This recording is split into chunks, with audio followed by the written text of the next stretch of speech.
धुळे लोकसभा मतदारसंघात काँग्रेसला मोठा धक्का. प्रदेश सरचिटणीस तुषार शेवाळे यांचा भाजपात प्रवेश. राज्यात सध्या लोकसभा निवडणुकांची रणधुमाळी सुरू आहे. एकीकडे लोकसभेचा प्रचार शिगेला पोहोचला असतानाच धुळ्यामध्ये काँग्रेस पक्षाला मोठा धक्का बसलाय. आज धुळ्यामध्ये भारतीय जनता पक्षाचे प्रदेश अध्यक्ष चंद्रशेखर बावनकुळे यांच्या उपस्थितीमध्ये पदाधिकारी व कार्यकर्ता संवाद मेळाव्याचे आयोजन करण्यात आले होते. या मेळाव्यादरम्यान काँग्रेस पक्षाचे नाशिक ग्रामीणचे जिल्हाध्यक्ष तुषार शेवाळे यांनी चंद्रशेखर बावनकुळे यांच्या प्रमुख उपस्थितीमध्ये आज भारतीय जनता पक्षात प्रवेश करत काँग्रेस पक्षाला एक मोठा धक्का दिलाय. धुळे लोकसभा मतदारसंघात काँग्रेसला मोठा धक्का बसलाय. नाशिक ग्रामीणचे माजी जिल्हाध्यक्ष व प्रदेश सरचिटणीस तुषार शेवाळे यांनी आज धुळ्यात प्रदेशाध्यक्ष चंद्रशेखर बावनकुळे यांच्या उपस्थितीमध्ये भारतीय जनता पक्षात प्रवेश केला. धुळे लोकसभा मतदारसंघात काँग्रेसकडून तुषार शेवाळे यांनी उमेदवारी मागितली होती. मात्र त्यांना उमेदवारी न मिळाल्यामुळे तुषार शेवाळे नाराज होते. काँग्रेसमध्ये नाराज असलेल्या तुषार शेवाळे यांनी भारतीय जनता पक्षात प्रवेश केला असून काँग्रेसला हा मोठा धक्का मानला जात आहे. भारतीय जनता पक्षाचे प्रदेश अध्यक्ष चंद्रशेखर बावनकुळे यांच्या हस्ते हा पक्षप्रवेश पार पडला. तुषार शेवाळे यांच्यासह त्यांच्या शेकडो कार्यकर्त्यांनीही भारतीय जनता पक्षात यावेळी प्रवेश केला.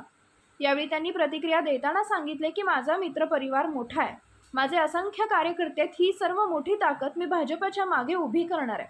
माझी भारतीय जनता पक्षामध्ये काम करण्याची इच्छा होती, त्यामुळे मी पक्ष सोडला, अशी प्रतिक्रिया यावेळी तुषार शेवाळे यांनी दिली आहे.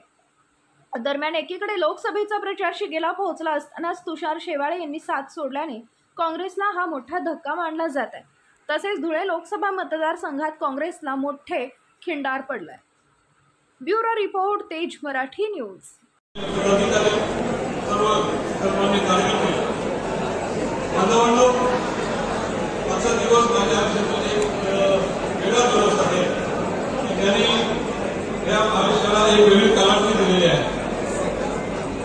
मी आधीपासून राष्ट्रीय विचाराचा माणूस आहे.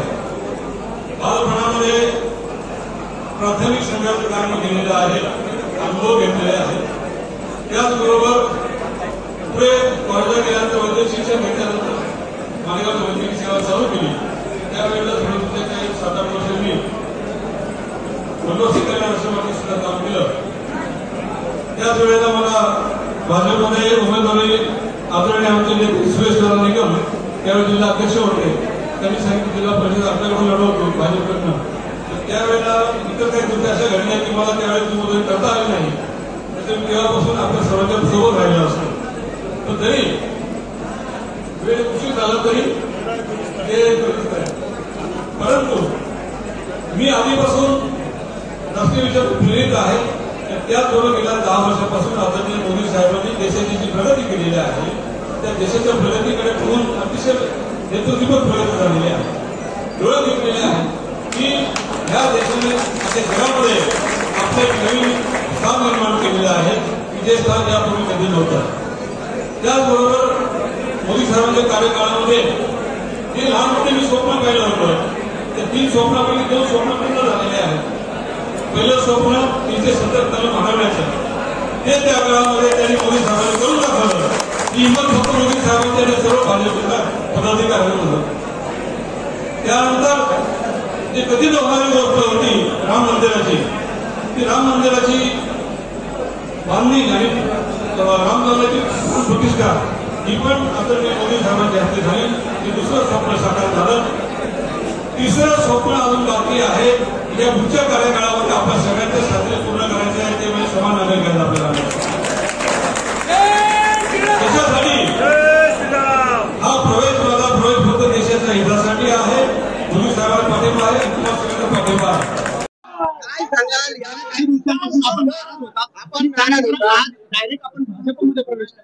काय सांगा? असं आहे, सुरुवातीला मी जिल्हा काँग्रेसच्या अध्यक्षाचा राजीनामा दिला.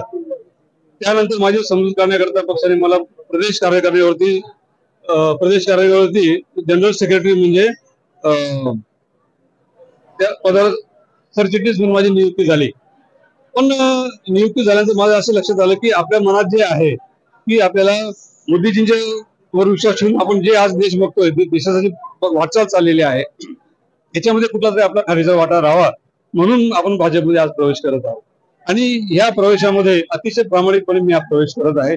कुठली अभिलाषा नाही, एक निर्मळ मनाने प्रामाणिकपणे फक्त कुठेतरी चांगल्या विचारांना देशभक्तीला आपण पाठिंबा द्यावा या उद्देशाने मी आज भाजप प्रवेश केलेला आहे. माझ्यासोबत असंख्य कार्यकर्ते आहेत. मालेगाव तालुका असेल, बागलाण तालुका असतील आणि इतरही परिसरामध्ये नाशिक जिल्ह्यामध्ये पण सुद्धा मोठ्या प्रमाणावर कार्यकर्त्यांचे या ठिकाणी परिणाम या गोष्टीचा होणार आहे.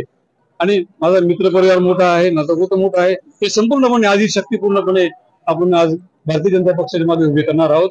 आणि आदरणीय खासदार डॉक्टर सुभाष भामरेसाठी आम्ही सर्वजण अतिशय प्राणपणाने प्रयत्न करून त्यांना निवडून आणू असा विश्वास या ठिकाणी आम्ही व्यक्त करतो. यापूर्वी आपण काँग्रेसमध्ये होता, त्याची नाराजी असताना तुम्ही राजीनामा दिला आणि तात्काळ त्यांनी तो मंजूरही केला. धुळ्याच्या मात्र जिल्हाध्यक्षांचा राजीनामा मंजूर झालेला नव्हता. तर त्या कारणास्तव तुमचा हा जो प्रवेश आहे भाजपाचा, तो असं काही कारण आहे की नाही तसं झालं. त्यांनी मला दिलं होतं ना प्रदेश कार्यकारिणीवरती सरचिटणीस म्हणून मला आता पद दिलं त्यांनी. आता 4-5 दिवसापूर्वीच मला सरचिटणीस केलं प्रदेश कार्यकारिणीवरती. परंतु ते पद मला खूप असं विशेष काय ठीक आहे त्या ठिकाणी असेल, पण मला भाजपमध्ये काम करायचं होतं. माझी इच्छा होती मनापासून, खूप दिवसापासून इच्छा होती ती मला पूर्ण करायची होती आदरणीय बावनकुळे साहेबांच्या माध्यमातून. म्हणून आज यापूर्वी बावनकुळे साहेबांनी त्यावेळी काही चर्चा झाली होती? नाही, त्यावेळेस साहेब मला असं म्हटलं नाही की तुम्ही भाजपमध्ये या किंवा काय.